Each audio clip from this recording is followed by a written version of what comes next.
O əl yüzünü yumaq üçün vanna otağına keçdi. Sabunu götürüb əyildi. Əllərini sabunladıqdan sonra onu yerinə qoymaq istəyəndə qeyri-ixtiyari olaraq başını qaldırdı.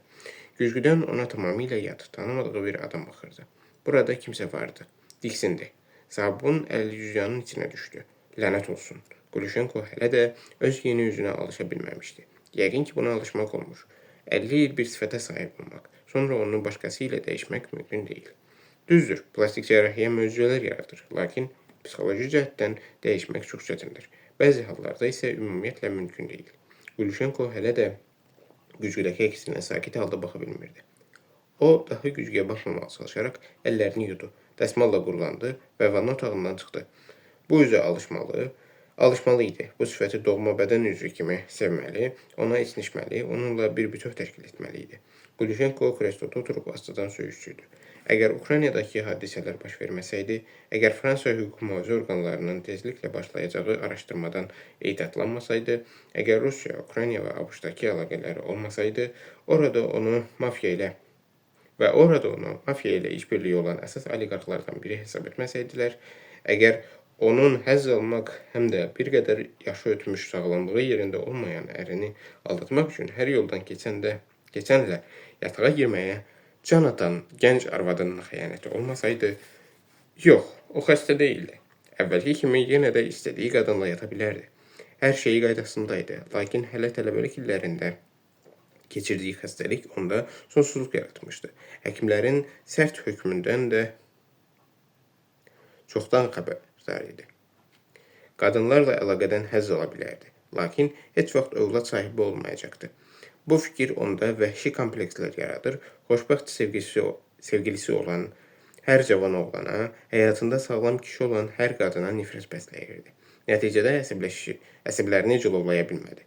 Vertolyotda partlayış təşkil etdi və nifrət bəslədiyi hər kəs həmin hadisə zamanı həlak oldu. Onun özü də öldü. Şərqi Avropanın ən varlı adamlarından biri.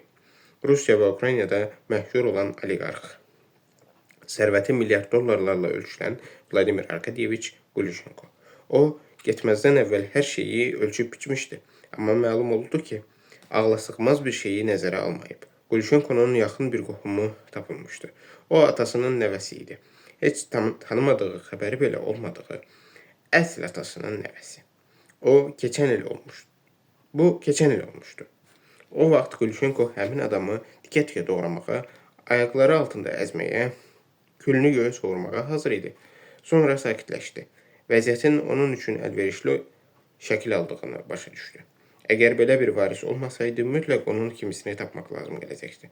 Bu cür varis mirasın böyük bir hissəsini qəbul edəcək, sonra isə onun yavaş-yavaş və sakitcə Qulişenkonun, daha doğrusu indi soyadını daşıdığı şəxsin adına keçirəcəkdi. Əlini uzadıb telefonu götürdü. İndi Qulişenkonun əlləri də fərqli idi. Həkimlər yaxşı işləmiş, tibbin ən yeni nailiyyətlərindən istifadə etmişdilər. Hətta küçədə rastlaşsaydı, Qulişenkonun özü də özünü tanımazdı. O təkcə xarici görünüşünü dəyişdirməmişdi. Vərdişlərindən əl çəkmiş, siqareti atmış, sevimli yeməklərindən, hətta bütün içkilərdən üstün saydığı araqdan da imtina etmişdi. İndi xarici horrorlardan içir və özünü elə göstərirdi ki, güya xoşuna gəlir. Amma əvəzində uzun illərdən bəri ilk dəfə idi ki, küçədə mühafizəsiz gəzir, ətrafına boylanmır və öz həyatı üçün narahat olmurdu. Hətta Sadiq Kərim də öz sahibinin harada olduğunu və hazırda hansı sifəti daşıdığını bilmirdi. Qulişenko telefonu yandırdı. Bu aparatları yalnız öz adamlarına zəng etdiyi zaman təcili hallarda işə salırdı. İndi də nömrəni yığıb səbirlə Kərimin cavab verməsini gözləyirdi. Vladimir Arkadyeviç bir neçə gün bundan əvvəl onu şayələrin nə dərəcədə doğru olduğunu yoxlamaq və məhz nə baş verdiyini öyrənmək üçün Moskvaya göndərmişdi. Nəhayət, Kərim telefona cavab verdi. O bu nömrəyə məhz kimin zəng vurduğunu bilirdi. Salam, Kərim dedi. Salam, Qulişenko cavab verdi. Necə getdin? Sağ olun, hər şey qaydasındadır. Keçiddə nəsə bir problem olmadı ki. Mən kağızları nəzərdə tuturam. Qulişenko sərhəd keçidi və pasport barəsində soruşurdu. Kərim onu dərhal başa düşdü. O, Moskvaya Minskdən keçərək gəlmişdi. Qəsdən əvvəlcə Belarusa getmişdi ki, başqa adamın adına olan yeni Rusya pasportunu yoxlasın. Yox, heç bir problem olmadı. Qulşenko fikirləşdi ki, hələlik biz köhnə pasportlarla dünyanın hər yerini gəzər və Rusiyaya qayıda bilərik. Amma tezliklə biometrik pasportların tətbiq olunması nəzərdə tutulur. Onlarda göz rəngi də daxil olmaqla insanın bütün fiziki göstəriciləri qeyd olunacaqdır. Ən xoşagəlməz hal isə bu idi ki, həmin pasportlarda barmaq izi də əks olunacaqdır və öz sahibini dərhal ələ verəcəkdir. Barmaq izlərini isə saxtalaşdırmaq mümkün deyildi. Qulşenko bunu hər kəsdən yaxşı bilirdi.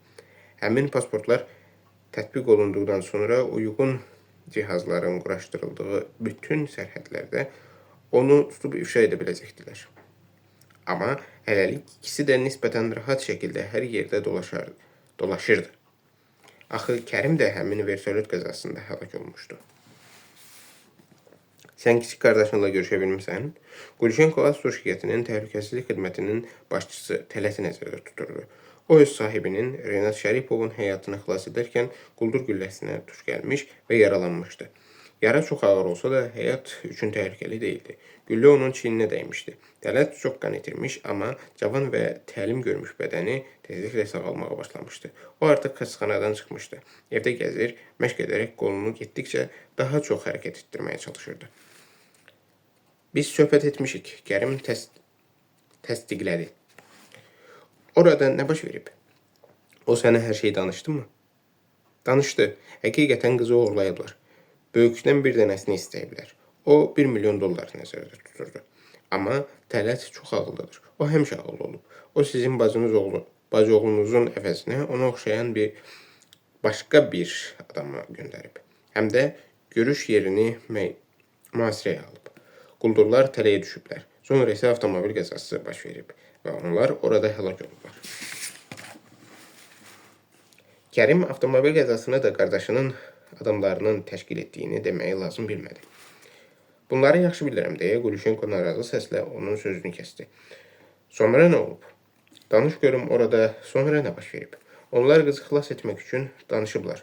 İkinci dəfə görüşməyə hazırlaşıblar.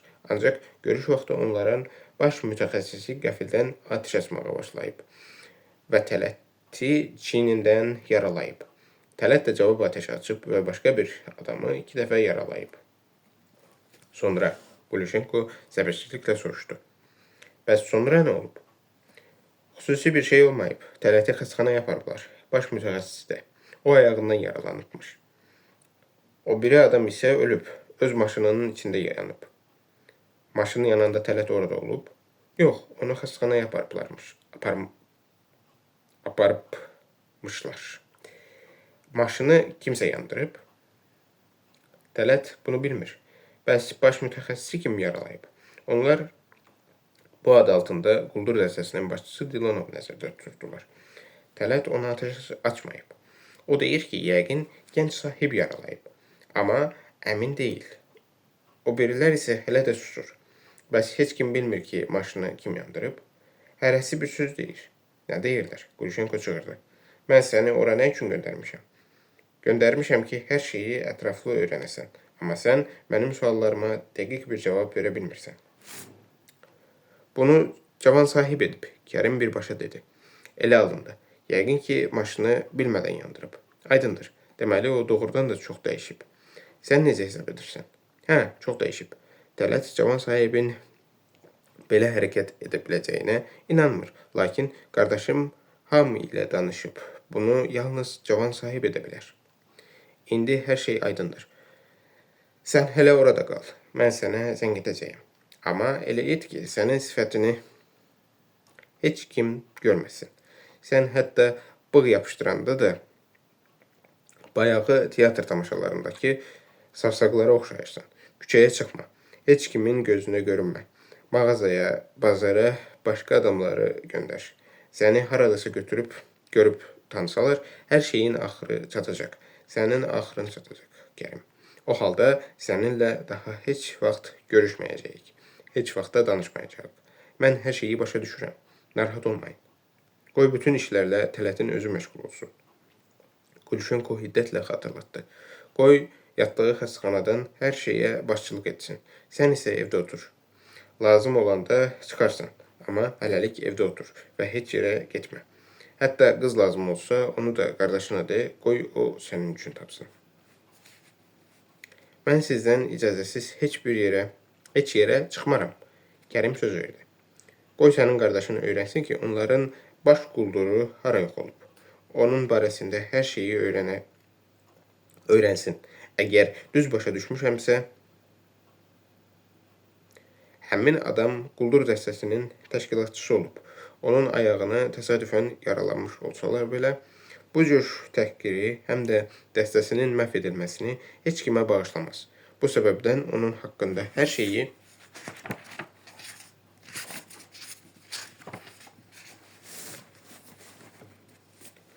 öyrənmək lazımdır. Tələtə tapşır ki, bunu Tamara'nın vasitəsilə həll edə bilər. Lazım olan hər şeyi edərik. Ümumiyyətlə, ehtiyatlı olsunlar. Sənin qardaşın öz işinin başına tez qayıtsın. Öz cavan sahibini məni qoruduğunuzdan daha yaxşı qorusun. Onun yolunda canını da verməyə hazır olsun. Gənc sahibin güclü mühafizəsini təmin etsin. Anzor həmişə onun yanında olur. Kərim xatırlatdı. Pavel də işləyir. Onu həbs etməyiblər. Vəkil sübut edib ki, maşınlar təsadüfən toqquşub. Quldurların da özləri qarşı zolağa çıxıb. Siz narahat olmayın. Sahibi yaxşı qoruyurlar. Amma tələt işə çıxa bilməz. Tezdir. O hələ özünü yaxşı hiss etmir. Hər şey aydındır. Qulşenko donquldanıb danışığı bitirdi. Ümid edirəm ki, bacıoğlunun başına heç bir iş gəlməyəcək. Yoxsa mirasın qalan hissəsindən əlimi üzməli olaram. Vladimir Arkadyeviç fikirləşdi. Deməli, kibriti çəkən Renat Şəripov olub. Gör ha, sən belə oğlanı. Sən belə oğlanı. Onu təhqir edən adamı diri-diri yandırıb. Yəqin ki, həmin adam Renatın nişanlısına təcavüz edib.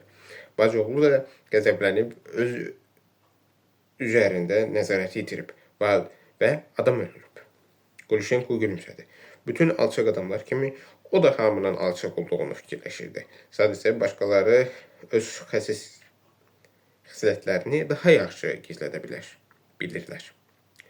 Hər biri də ürəyində pul, hakimiyyət, hüdudsuz azadlıq, dəbdəbə, rahatlıq, qadın arzulayır. İnsanların hamısı başqalarına nifrət edir. Lakin bunu saxta riyakarlıq maskası altında gizlədir. Hər kəs öz dostunun arvadına, tanışının puluna, rəisinin vəzifəsinə sahib olmağı arzulayır. Lakin heç kim bunu açıq şəkildə deyə bilmir. Deməli, Renat əli pula və hakimiyyətə çatan kimi öz pis cəhətlərini göstərməyə başlayıb. Əvvəl nişanlısına əl uzatmağa cürət edən adamı diri-diri yandırıb. Sonra hücumu təşkil edən dəstə başçısına ateş açaraq ayağından yaralayıb. Axırda da özünü əsil varis və milyonların sahibi kimi hiss edərək Kiyevdə sənədləri imzalamaqdan imtina edib. Pul insanları necə də tez korlayır. Hələ dünən Renat ona verilən bütün əmrləri yerinə yetirməyə hazır idi. Bugün isə özünün dəyişməz mövqeyini nümayiş etdirir. Əlbəttə, Qulşenkonun ehtiyat variantı da vardı. Renat Şəripov hər hansı bir səbəbdən ölsəydi, dərhal həlak olmuş oliqarxın bütün mirasının Belçika vətəndaşı Voldemar Lerunun adına keçdiyini təsdiq edən digər vəsiyyətnamə üzə çıxacaqdı. Lakin bu variant təhlükəli idi. Fransalı müstəntiqlər Lerunun keçmişi ilə maraqlana bilərdilər. O halda ikinci dəfə ölmək lazım gələcəkdi. Lakin bundan sonra da hər şeyi belə vəziyyətdə saxlamaq mümkün deyildi. Nə qədər ki, gənc bacıoğlusu pulun çoxluğundan və böyük ixtiyar sahibi olmaqdan ağlını tamamilə itirməyib, onu göydən geri qaytarmaq lazımdır. Gərək Renatdan sərvətin əsas hissəsini mümkün qədər tez alsın. Onun üçün isə xərcləməyə pul, Moskvadakı mənzil və bağ evini saxlasın. Bir neçə milyon dollarlıq hesab da saxlamaq lazımdır ki, bu gənc jurnalistə bir müddət yaşamaq üçün bəs etsin. Qulşenko yerindən qalxıb geyinməyə başladı. Mümkün qədər qısa vaxt ərzində zəruri olan xeyli sənədi hazırlayıb imzalamaq, qalan daşınmaz əmlakın sənədlərini yenidən tərtib etmək və rəsmiləşdirmək, pulları gizli hesablara köçürmək lazımdır. Ya da müddətli depozitlərə yaxud İsveçrə banklarındakı nömrəli hesablara. Orada hesab sahibi haqqında məlumatları qeyd etməmək mümkündür. Puldan istifadə etmək üçün isə sadəcə hesab nömrəsini göstərmək kifayətdir. Lakin bütün bunları həyata keçirmək üçün onlar görüşməlidirlər. Bütün zəruri sənədləri notariusların iştirakı ilə imzalamalıdırlar. Yaxud bütün sazişləri öz imzaları ilə təsdiqləyən vəkillərin iştirakı ilə. Bunu Fransada etmək mümkün deyil. Sənədləri götürüb fransız vəkillərin ofisinə getmək lazım gələcək. Buna isə qətiyyən yol vermək olmaz. Həm də Renat Şəripovun işləri ilə məşğul olan fransız vəkillər Leclerc və Durmo onun dayısı Vladimir Glushenkonun da yaxşı tanıyırdılar.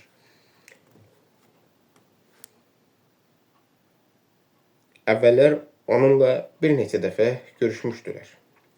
Onlar Leronu həmin Glushenkoya oxşadıb tanıya bilərdilər. O halda bütün bu əməliyyatlar öz əhəmiyyətini itirirdi. Nə axmaq vəziyyətdir, Glushenko fikirləşdi. Nə üçün mənim Vladimir Glushenkonun bacısı oğlu Tatar olmalıdır? Nə üçün belə axmaq bir vəziyyət yaranıb? Nə üçün mənim əsl atam Pyotr Polişuk məhz mənim anamı seçib? Atamın qızı. Renatın anası isə milyonlarla Ukraynalı və Rusu içindən özü üçün məhz Tatar ər tapıb.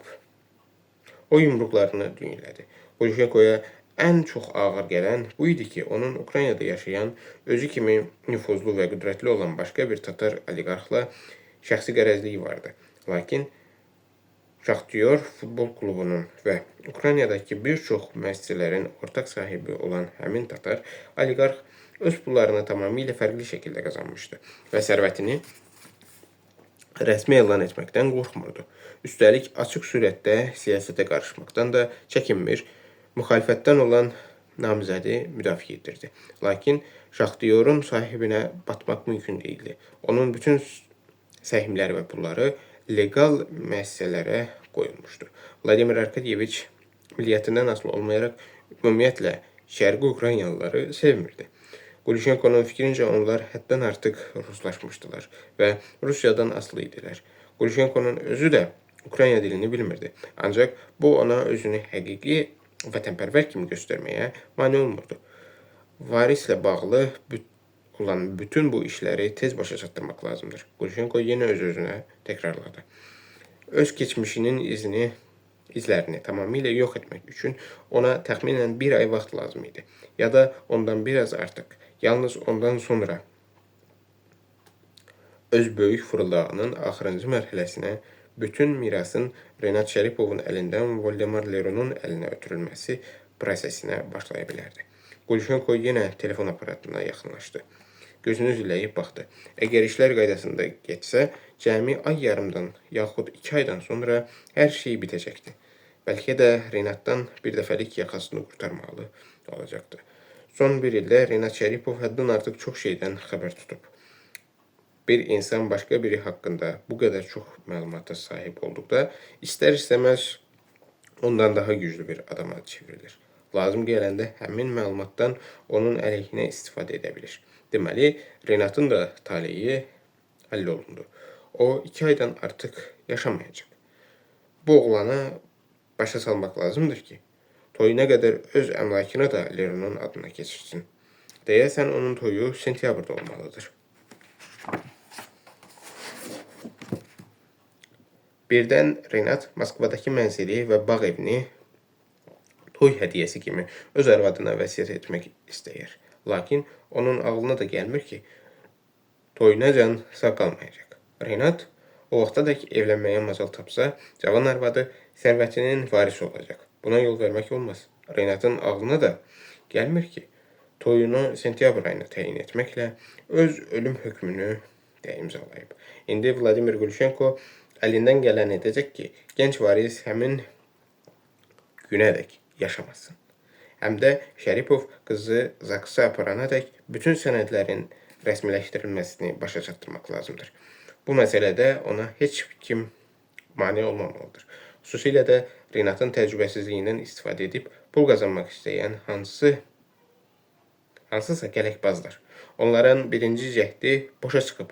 İndi Qulşenkonun özü əlindən gələn hər şeyi edəcək ki, belə bir cəhd bir də təkrarlanmasın. Bu dünyada kimin yaşamalı, kimin ölməli olduğuna qərar vermək ixtiyarı yalnız ona məxsusdur. Bu cür qərarları yalnız o qəbul edir. Özü də bu səlahiyyəti heç kimə güzəştə getmək fikrində deyil. Son.